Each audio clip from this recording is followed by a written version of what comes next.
Hey, what's happening, gamers? Welcome to our guide and let's play of LEGO DC Supervillains. If you like what you see, please thumbs up, share, and subscribe. Thanks very much for watching KwingsLetsPlays, and we hope you enjoy the following video. What's happening, gamers? Welcome back to LEGO DC Supervillains Free Roam. Ow! Yay! Make sure you like, comment, subscribe, and tell us if you could make a character with any powers, what would they be? Ooh. Or if you could make any character in a LEGO game, what would it be? Because I made Skeletor, but it's just me. I think I would make my character with the powers to be able to be a cat whisperer. Yeah, I was hoping for, I don't know, a little bit more customization features. Like, you could make like a wizard character or a super strength character, but every character is super OP that you make. Not in my case. Yeah. Okay, that's cool. Oh yeah, every character that you make gets all those powers through the story. Yeah. Yeah. And even the custom character you make, it still feels like they follow the same, like, you know, electric or giant powers or whatever. Well, I feel like maybe they did that so if you're a little kid playing it, then your character can pretty much do anything. You can... Well, yeah, it would be kind of cool if your character just had a specific power, or... Yeah, not with the storyline, but I don't know. So, like I told you guys before, Amber's been benched because she makes the free play stuff last a little bit longer because she has to double check everything. Sorry. And I already know what I'm doing because of the live streams and all this other stuff, so it's pretty easy for me to just go forward. I'm just hanging out today, so... So, unlike our first episode, like, we're gonna actually post this episode with both levels in one video, whereas last time we broke them apart. At least that's my plan. Each level, like, takes probably about 9 to 10 minutes. Okay, cool. But I'm noticing something right now is, I believe, yeah, we didn't get true villain status when we played originally, so... Oh, okay. Yeah, that means we're gonna... In order to complete this 100%, we're gonna have to get true villain status on top of that, so... Oh, wow, oh my gosh. This is gonna make it last a little bit longer than I intended. No. So, yeah, I think a character I really want to make would be one of those, like, those love lanterns, the pink lanterns. I would really want to make... Sapphire? Yeah, Star Sapphire. But don't they use their powers for evil, like to force people to be in love with them, and then they like manipulate people or something? Sounds like most relationships. No. Hey! We need backup. Repeat, we need backup now. Sounds like what a cat does. Whoa. Shadow, your claws are very sharp. Okay, so you have to be careful here because we messed up a couple times when we were doing this for the first time through. There's a few game-breaking glitches that can happen here. If the police officers arrive up on that step before you can do the tracking thing, you will never be able to do the tracking aspect of this level to get the thing that Scarecrow needs. Oh my gosh, really? So, wow. Yeah, you have to do this pretty quickly. And there's also another glitch that can happen in this level with the Riddler goons, like the game not recognizing that you're trying to put them on the pedestal. We just walked through that character, that was a glitch. Yeah. But it looks like we're going to be able to get through this okay, so we're using Deadshot to dig up this thing. There we go. Looks like you're, yeah, Deadshot, right? Now, what I love about my Claw character in my live stream series is he is going to be the most OP, like, super character in this game because he has super speed and the ability to dig and use tracking. Yep. So there's pretty much every single power in this game he can do. Cool. Ow! You know what? Don't do that. Oh, wait, so Deadshot can use tracking and the other stuff? Awesome. Sorry, my Shadow was kind of clawing me when you were talking to me for a second. Well, I mean, she has claws. She is a cat. Okay, now, all we have to do is blow this to smithereens. Okay, that should open. Thank you, there we go. Oh, speaking of cat... I'll consider this a well-deserved bonus. What? Do they give you like a Catwoman, like, can you make like a Catwoman, like a different type of Catwoman? Yeah. For a character? Yeah, you could if It'd be you cool wanted if you to. could make your cat like different colors instead of she's like a black cat. You could make different. In one save file, I made a better version of Nightwing, one that can use the grapple gun and boomerangs and all this other stuff. The only problem is he wouldn't have his Eskrima sticks. I just gave him like 2 baseball bats. Oh, okay, yeah. Okay, so we're gonna bring in Scarecrow, and grab his scary stuff, and we're slowly making our way to supervillain status. It's gonna take a while though, so Okay. I know you guys have probably seen other Freeplay videos that are much shorter than this, but I actually have to collect all the studs because I didn't get them my first time through. Studley. So that's gonna take a little bit longer. But on the levels that Amber and I managed to get supervillain status, then they'll go much quicker. Yay! Alrighty, there we go. Wait! I can't use this? Looks like the joke's on me. Actually, Poison Ivy can do this, or you could bring in your OP character, especially if you've gotten to Apocalypse. Your OP character, yeah. I highly approve of all the extra dialogue. It makes it a lot of fun. Like with Joker saying, "Oh, I can't use this. The joke's on me." It's like really cute. Yep, we're gonna bring Cheetah in, because Cheetah can dig, dig, dig. Swipey swipe. It appears my hunt for strange and exotic treasure wasn't a waste after all. Fun. It's weird that it looks like Cheetah's wearing black pants when I thought she was supposed to just be like all one suit color. New 52 Cheetah. Oh. Yeah, she originally looked like, you know... Like a cat. A cat. There's different versions of Cheetah, though. There's one in the 70s where she wore a cheetah suit and just had her face open. And it was like a, you know, cheetah costume. And then there have been other versions where she's literally a cheetah, cursed by the Amazons to appear as a cheetah. Yeah. It looks like she still is a cheetah, but she has pants. Yeah, well... It's kind of weird. In this version, she's cursed from the Amazons, so... Yeah. Yep. Okay, so now we're just gonna go in with... I love how Scarecrow runs. He's like, ah! She looks a lot cuter than in Injustice, though. Yeah. But of course, she is a Lego, so... I like the Lego cheetah build. I think she's kind of cool. Mm-hmm.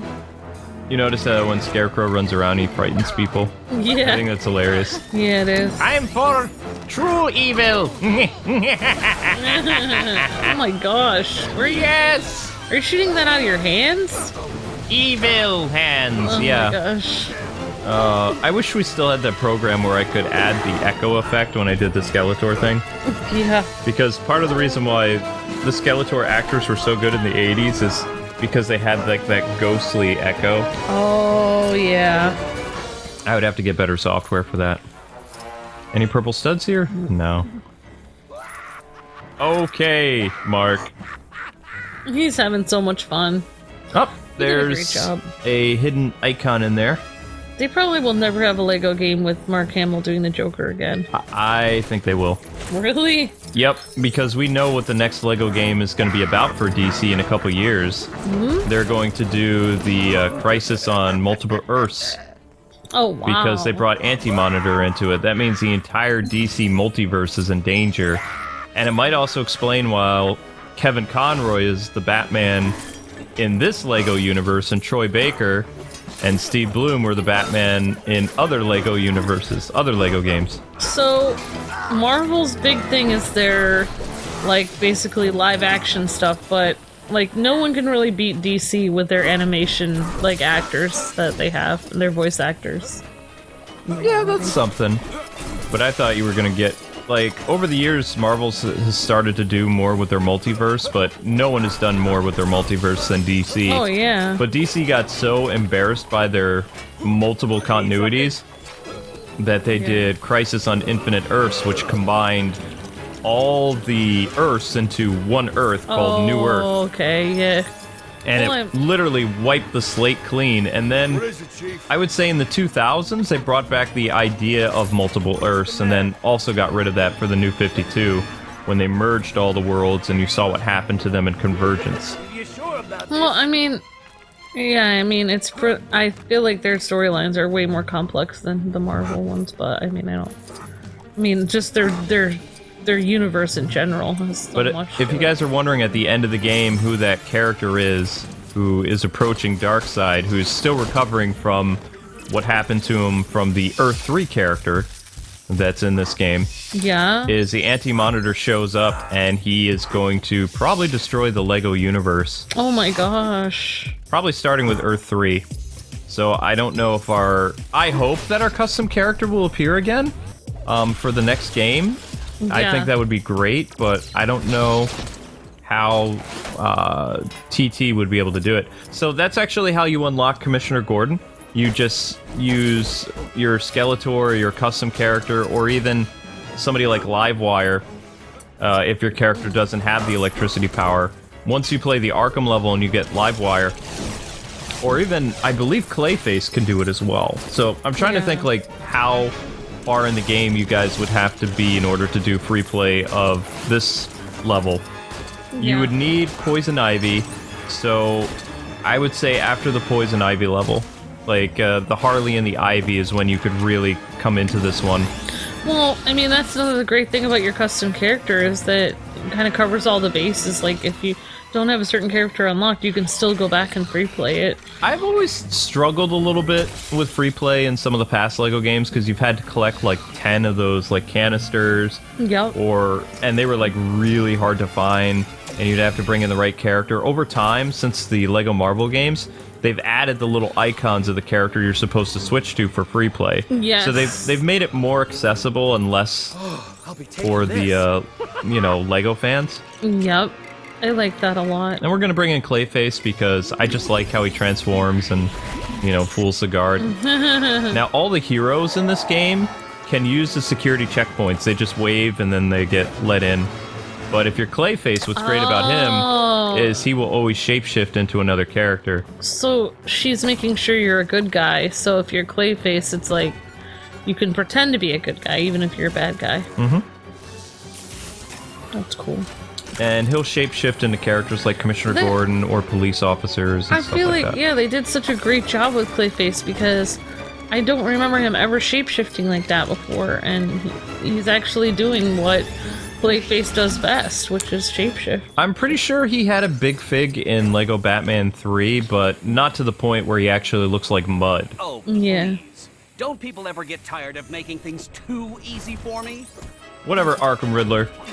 Wow. Okay, so we're gonna shrink back down and take Clayface right out here. Riddler feels like he's Riddler, but he's also that one guy that's always thinking he's better than everyone else. Oh, I guess that is Riddler. I was thinking of someone else too, but there was another guy similar to Riddler, but like the Trickster, or no, it wasn't the Trickster's in this, Yeah, okay. I was thinking of played that. by Mark Hamill, I believe. Who was that guy that made traps for Batman? Wormwood, the puzzle guy? Yeah, that's what I was thinking of, that guy. He hasn't really appeared in anything that I know of. Oh, yeah. This Riddler kind of reminds me of that guy a little bit, too. Why is that? Okay, now it's opening. I was like, that's gonna be a problem. So, because we've had to collect studs, this level is now 14 minutes in. Again, if you already have the true villain you won't have status, to no, extend it won't take this time. long. Probably about, this part of the level would be 8 minutes, something like that. Oh, I'm so sorry, Caitlin. It's okay. I had fun playing, the game co-op with you, so now I can go through and I show people free play, like Yeah. solo. Although Amber never got to play this level co-op. Oh yeah, that's right, but that's okay. You got to do the Iceberg Lounge, which is still technically part of the game. Like, if you really think about it, guys, Amber did more than half the game co-op with her busy schedule, so that was really awesome. Aw, thanks. And you did the Justice League story missions, too. Yay. Oh, yeah. The Iceberg Lounge. I love this level. Yay! Dooba-dooba-dooba-dooba-doo-doo.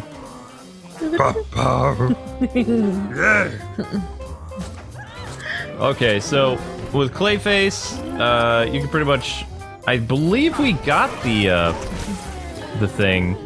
Up on top of the stairs over here, there is a canister, whatever you want to call it. Lego thing. Okay. So you want to take Killer Frost up here, Oh, yeah. make it easier for She yourself. goes well in this environment because there's ice everywhere. Oh, yeah. You gotta love Satchmo. Yeah. So, with your custom character, you can use Super Strength. Okay, this must be a different save file because I swear we already got that block. It doesn't matter. Yeah. But that's how you do it. I don't know. I'm just wishing that that Tiny the Shark had that cute voice, like a little Satch. I know, I wish she did, like, you know, he did Mac the Knife. That would have been either Mac the Knife or the shark when the shark bites.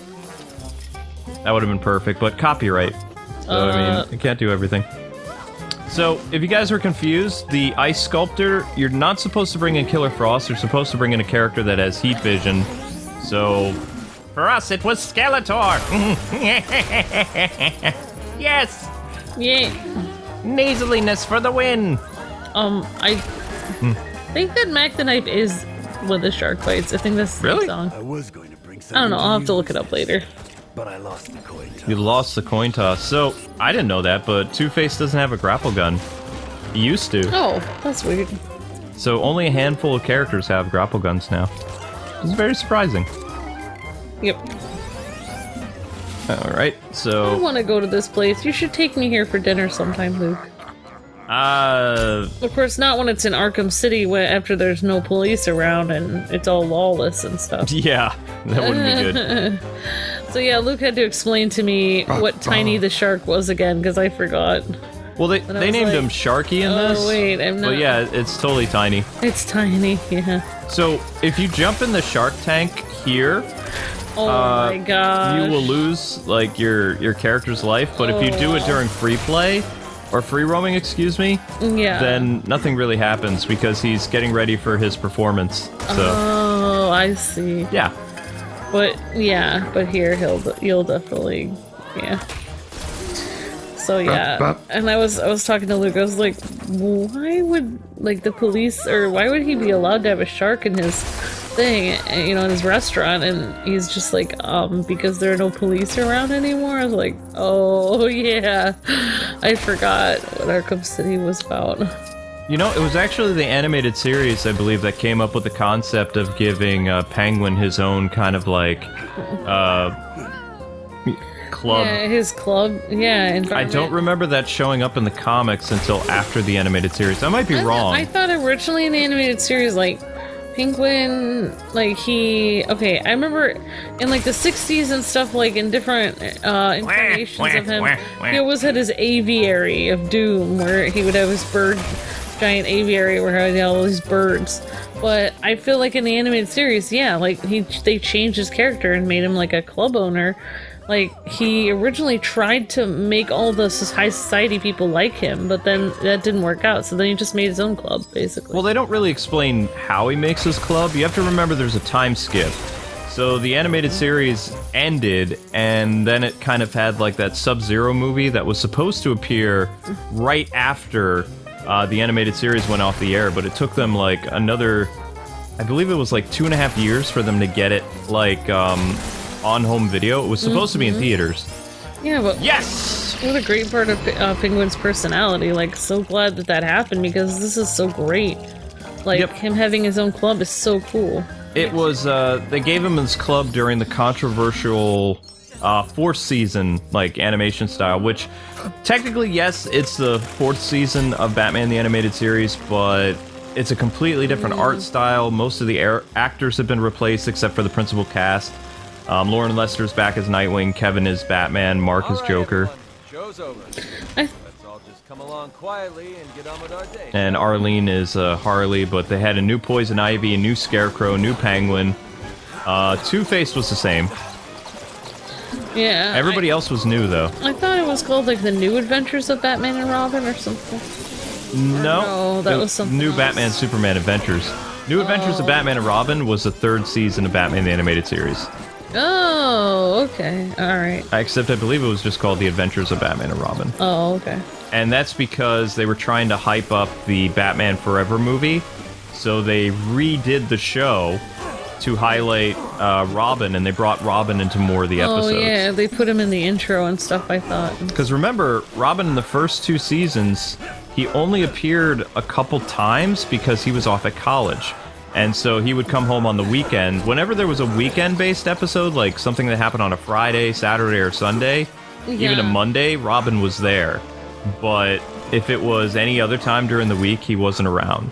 Yeah, that makes sense. Because Paul Dini and Bruce Timm, Alan and some other people, they grew up with Robin off in college during the Bronze Age of DC Comics. Yeah.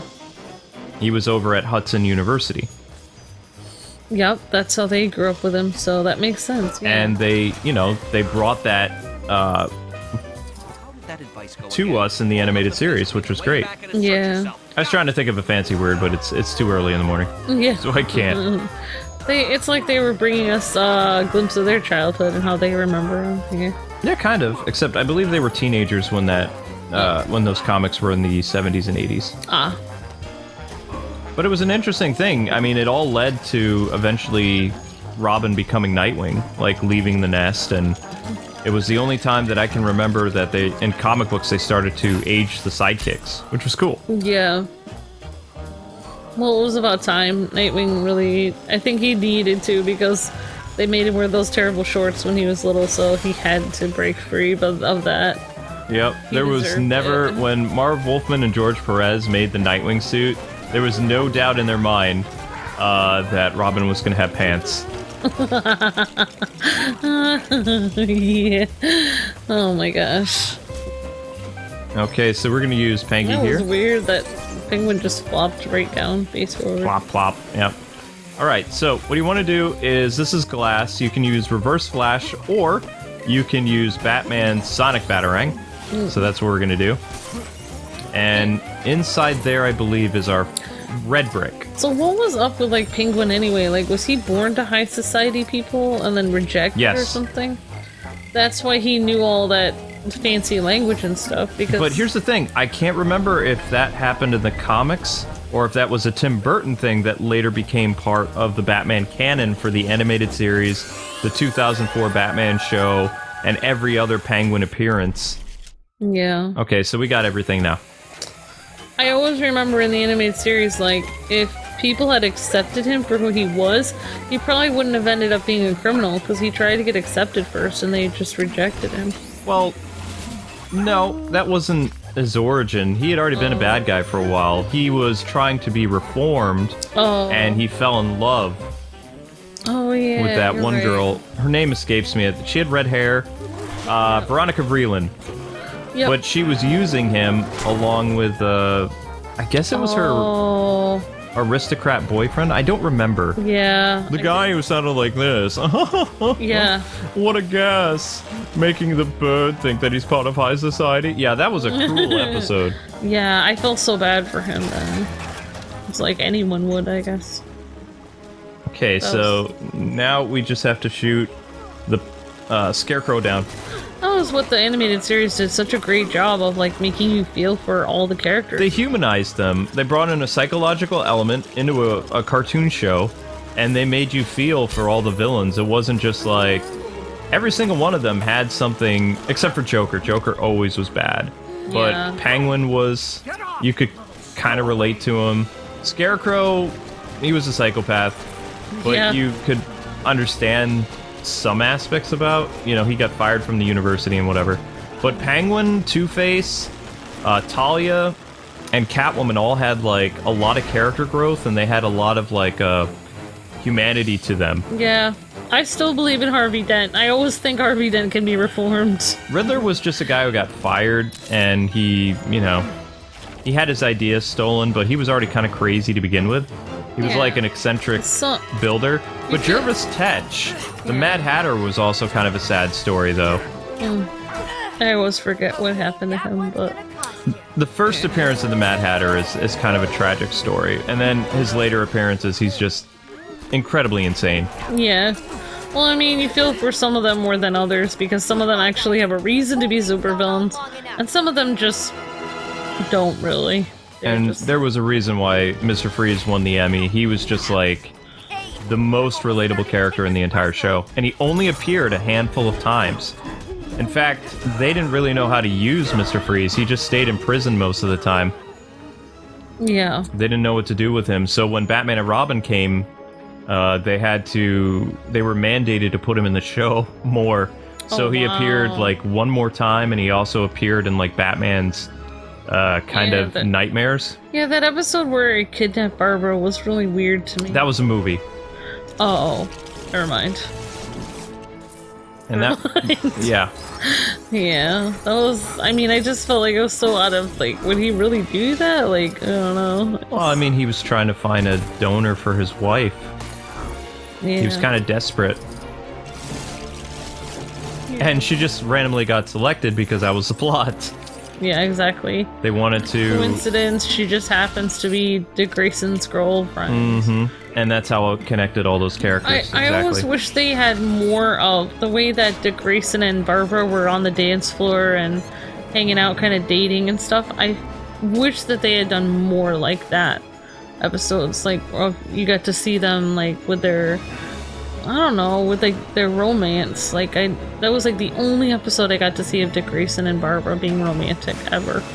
Oh, you can thank the animated series for their romance too, because while they just hinted at an infatuation in the comics in the 70s and 80s, it was the animated series that brought that, you know, as a front runner concept, and eventually it made it into comics with Chuck Dixon and Gal Simone in the 90s, and we got the Oracle and Nightwing pairing for about 10 years. If not for that Mr. Freeze episode with, you know, Dick Grayson and Barbara, maybe we wouldn't have had them get together in the comics then. Probably. Oh, hello, kitty. Hello, Owlman.